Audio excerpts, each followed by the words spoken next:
All right, so get ready because today we are diving deep into a pretty strange, what are the hilarious concept. It's called Boners of Contention. Oh, yeah, I know, right? It's like, Yeah, it's pretty out there. but hear me out. Okay, the idea is that there's this specific type of disagreement, right? And supposedly it can get people, well, how do I say this? Fired up. Uh-huh.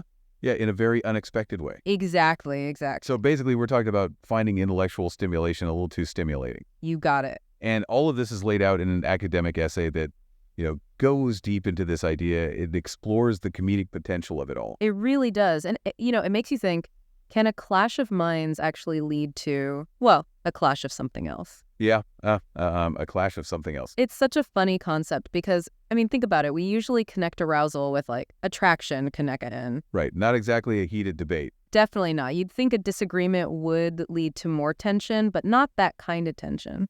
Okay, so for our listeners, just imagine it's like finding, I don't know, a pineapple pizza at a fancy 5-star restaurant. Ooh, yeah.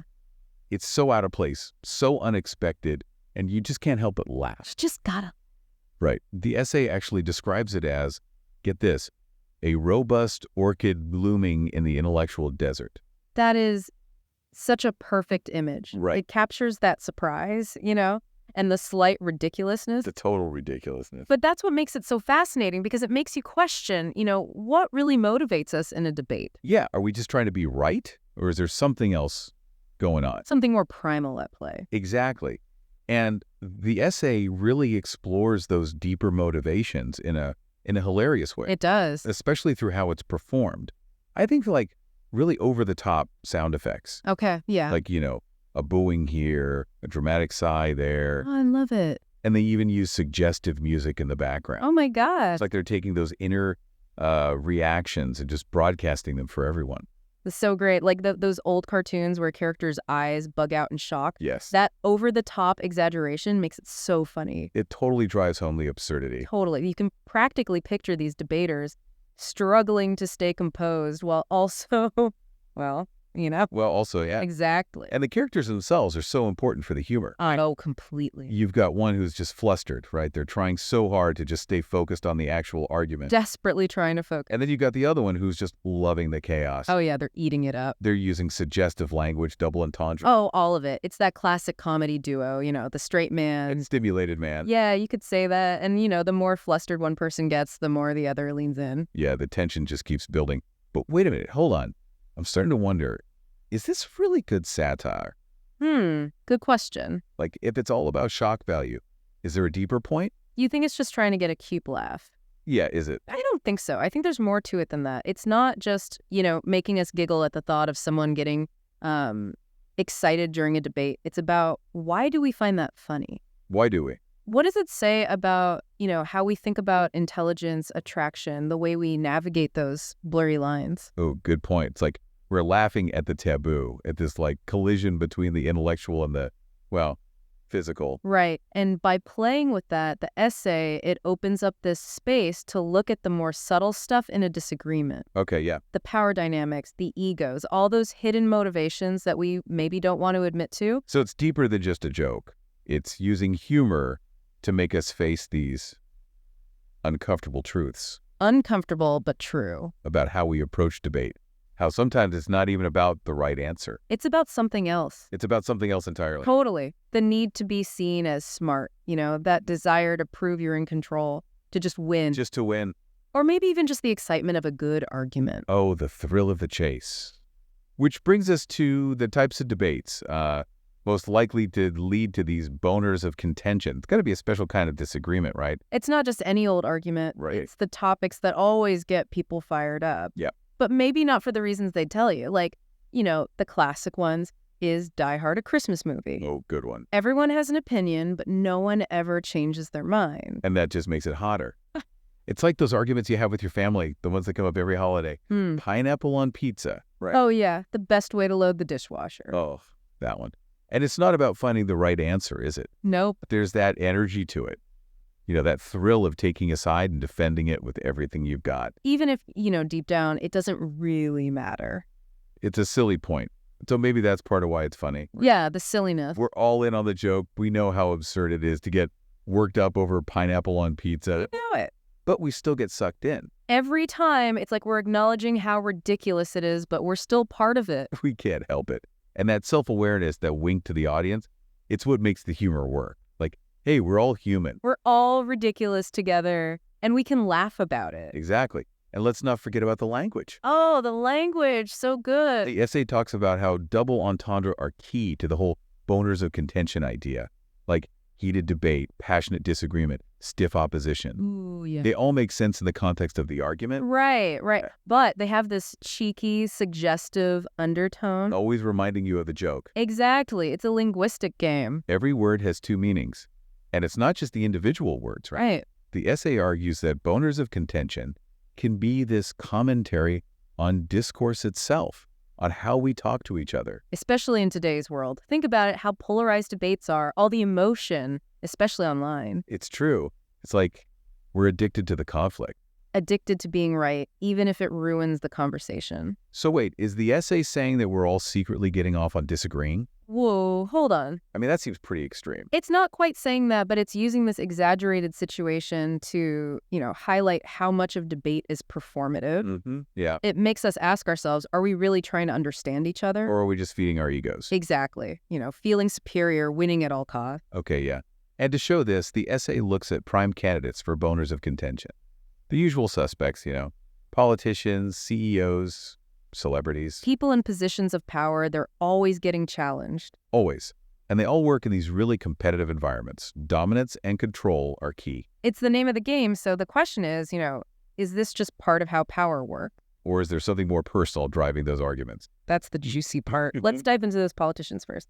So the essay, it kind of suggests that for certain politicians, the thrill of the debate, the back and forth going head to head, it might actually be, well, a bit of a turn on for them. Wait, so you're saying that it's not just about, serving the people, it's about serving themselves? Maybe, yeah. And think about all the language we use in politics. Thrust and parry, taking a hard line, stiff opposition. Oh, I see what you mean. It's like the language itself is kind of suggestive? Exactly, even if it wasn't intentional, But the essay, it argues that for some politicians, those phrases might actually be more true than we think.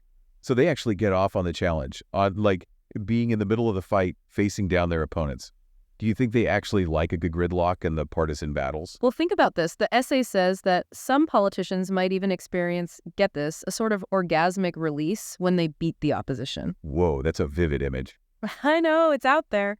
But remember, it's satire. It's meant to get a reaction, make us think about how power can be intoxicating. Yeah, okay, that makes sense. I mean, it's not saying all politicians are like this, but it definitely makes you wonder about, ambition and ego in politics. Totally. Like, is the desire for power really about serving the public good? Or is it something else? Okay, so we've talked about politicians.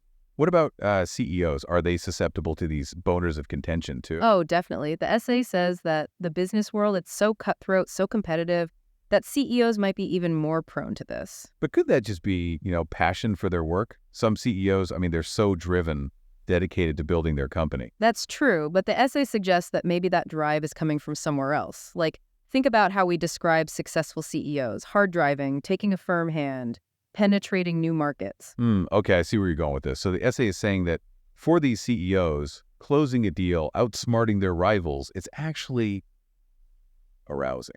Maybe. It might sound crazy, but the essay even talks about CEOs experiencing a financial climax when they win big. So they're getting off on the power, on being on top. It makes you think about what motivates people, especially in those high-stakes jobs. Right, so we've got politicians, CEOs. What about celebrities? They live under a microscope, tons of scrutiny, criticism. Do they get the boners of contention too? The essay says yes. For some, that attention, even the negative stuff, might actually be stimulating. Yeah, they love the drama. Always got to be in the headlines, even if it means stirring his trouble. Right, all those celebrity feuds, the Twitter wars, the clapbacks. The essay says those public fights might be more about their ego than, actual issues. So it's all performance, spectacle, and maybe a little bit of personal satisfaction. Exactly. And for those boners of contention celebrities, the worse the backlash, the better the comeback, the bigger their ego gets. So they're turning controversy into fuel. That's kind of cynical, but maybe not wrong. It's satire, right? It's exaggerating to make a point. It's about those absurd, maybe unhealthy parts of fame. Okay, so politicians, CEOs, celebrities. But what about the rest of us? Could we be getting these boners of contention too? That's a good question. The essay actually touches on that. Anyone who's felt that rush during an argument, who loved proving someone wrong, or got way too invested in an online fight. They might have had a little boners of contention moment. So it's not just for the rich and famous, it's human nature. Maybe, yeah, it says we all have that potential, that need to assert ourselves, to be right, to win. But of course, it doesn't mean we're all, getting physically aroused by every disagreement. Right. But it does make you think about those times when we get carried away. We just dig in our heels and refuse to budge, and maybe even start to enjoy the conflict. Yeah, exactly. That's when you got to step back and ask yourself, what am I really doing here? Am I trying to find the truth, or just trying to win, to dominate, to feed my ego? Those are some tough questions, especially these days when it feels like everyone is arguing online all the time. It's true. But even though the essay uses humor, it's a reminder that how we disagree, it matters. It affects our relationships, our mental health, even how society functions. So what do we do with this knowledge? Well, I think the key here is developing that, what do you call it, intellectual humility. Ooh, that's a good one. Yeah. Recognizing that we don't know everything, that we can actually learn something from other people, even if we don't agree with them. So instead of trying to win the argument, we should be trying to learn something. Like instead of getting that orgasmic release from proving someone wrong, we should be going for a different kind of satisfaction, right? Yeah, like the satisfaction of really connecting with someone, even if you're disagreeing. Oh, that's good. And maybe if we shift our perspective like that, we can approach debates with a little less stiffness, be more open, curious. Right. Imagine if disagreements were opportunities to learn and grow instead of these battlefields for our egos. That's a pretty powerful idea. It makes you wonder if this whole boners of contention thing is actually like a satirical call for intellectual humility, for more empathy. Yeah, maybe. It shows how absurd it is to get turned on by being right. Maybe it's encouraging us to find a better way, a less, charged way to engage. Yeah, a less charged way. So instead of aiming for that financial climax of crushing our opponents. Right. We should be aiming for a different kind of peak, right? Totally. One where we can really appreciate the complexity of an issue, see different viewpoints as valid, and maybe even find common ground. Yes, exactly. That's such a good point. Real intellectual stimulation, it doesn't come from dominating other people. It comes from challenging ourselves, questioning our own assumptions, and being okay with not knowing everything. Well said. On that note, I think we've reached the climax of our deep dive into boners of contention. We've laughed, we've cringed. We've been there. But hopefully, we've learned a little something too. I hope so. About why we disagree and how to do it better in a healthier way. It's been quite a journey, that's for sure. All those crazy sound effects, the power dynamics, it's really made us think, about what really motivates us in an argument. Yeah. And it shows that humor, even when it's a little edgy, it can be a powerful tool, for self-reflection, for looking at the world with a critical eye. Completely agree. So the next time you're in a debate and things are getting a little heated, remember to just take a step back, breathe, maybe even laugh a little at how ridiculous it all is. Yeah, good advice. Remember, you could disagree with someone without, turning it into a battle. You don't have to try to dominate or prove you're superior. In fact, seeing other perspectives can lead to much better conversations. Absolutely. So until next time, stay curious, keep an open mind, and keep those debates stimulating, but in a good way. And maybe, just maybe, we can all learn to, find a little less friction and a little more connection when we disagree.